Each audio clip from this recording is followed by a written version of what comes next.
Fog Wrestling back again, Aew Rampage. It is the final show before Christmas. We reviewed SmackDown last night. Wait it to this morning to review Rampage. If you don't like it, get used to it, because Rampage ain't good. But you know what? This show might not have been too bad, with Jeff Jarrett and Billy Gunn in the main event, so there's not really a lot to complain about. But we did kick off the show with a pretty massive Battle Royal. Like, it was a 300,000 Three Kings Christmas Casino Trios Battle Royal.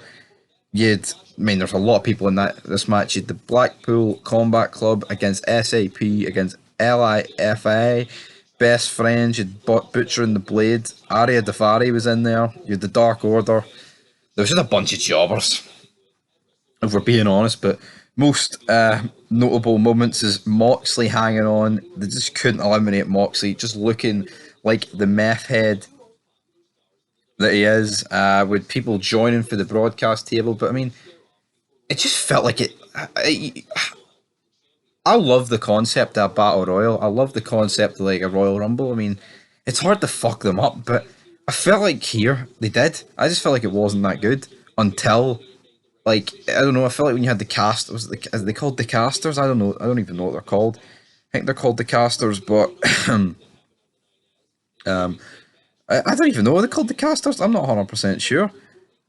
No, they're not called the casters. Where was I getting? No, the Martins. That's it. Their name's the Martins, but it was 2-on-1 against Claudio, and they just couldn't eliminate him. There was a couple of decent spots, but eventually they eliminate him. They win the 300,000. We then had Eddie Kingston coming out. I hate this guy. This guy's been tweeting about the amount of fuckboys that are coming into AEW. It's like, mate, you're the biggest fuckboy, right? You're the biggest shitebag, flabbiest, fat mess I've ever laid eyes upon. So don't be calling anyone else a fuckboy, Eddie Kingston, son. You absolutely suck. Comes out, calls out the House of Black. Oh no, the House of Black. And then she's like, oh, I'm going to let other people do the talking for me. So it pans to the Titantron. Malachi Black says that someone may not be loyal to you, Kingston. And then you've got Ortiz, who's out there with Kingston. I haven't already mentioned that. Looks at him. They kind of just look like two retards. It just absolutely sucked. Renee Paquette interviews the Jericho Appreciation Society. It is just Garcia and Guevara. And yeah, you can see there's a bit of tension between these two. Jericho tries to play it off on commentary. It's always weird seeing Jericho on commentary. And he's like commentating over people he's like, feuding with. I don't know, I just find that weird. We then had Jade Gargel with our crony, so to speak, taking on Furt Fixin in a TBS Championship Eliminator match, and she wins, right? And she extends her streak to 45-0, and I just don't understand, how can someone that's 45-0 not be in the world title picture? Like, you'll have all these jobbers in the world title picture. Like every division in this company seems flooded. Apart from the world title, they don't really seem to stick too many people in that feud. But every other title just seems flooded with people. Jade Cargill can't get a sniff because she's holding this belt. Why can't she challenge for the world title and win it, and hold both belts and be like an unstoppable heel for 6 months and then build up a babyface to dethrone her? That would be the smart thing to do, but instead she's just stuck in this constant loop of defeating lower mid-card women that she's going to beat, and she's got no chance of losing against. So that's just, in my opinion, sucked, if we're being honest. We've got Ruby Soho cutting a promo calling it the Jericho Appreciation Society whores, basically. I don't really care for this, if I'm being honest. Wardlow then cuts a promo backstage talking about how he's going to be facing Samoa Joe at New Year's Smash, and he's going to claim the end of Joe being the king of TV. Well, that's exactly what Samoa Joe is, the king of TV, king of TV meals. Seen on TV meals. Put it in the microwave, Joe, for 90 seconds, son, and you will get your dinner. And then Powerhouse Hobbs attacks somebody backstage, and we've no idea who it is, so it just seemed very weird.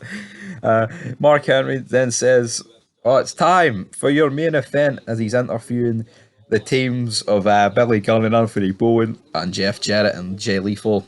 Again, this was actually a decent match. I think it's insane at the age of what, like 59, the shape that Billy Gunn's in. And it was good seeing Jeff Jarrett and Billy Gunn square off because it literally was like an episode of Raw back in 1998 or 99. So it brought back some decent memories. That sadly though, it wasn't a classic match, but it was good seeing those two. And it wasn't the worst main event. I'll give it its credit. It was good seeing the team of Jeff Jarrett and Jay Lethal when he hit the lethal injection for the victory. Of course, there was a low blow on Gunn, which was sad. So he hits the deck. Lethal injection. Lethal and Jarrett win. Jarrett's on the outside. His music's playing. My world. And you can't really complain when you've Jeff Jarrett's My World theme blasting guys at the end of Rampage. But anyway, that'll do it for your Rampage review. In terms of a rating out of 10, what am I going to give AEW Rampage this week? I'll give it a 2.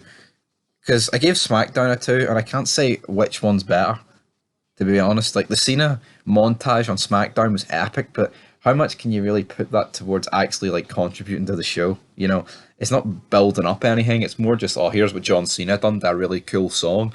Remember the name.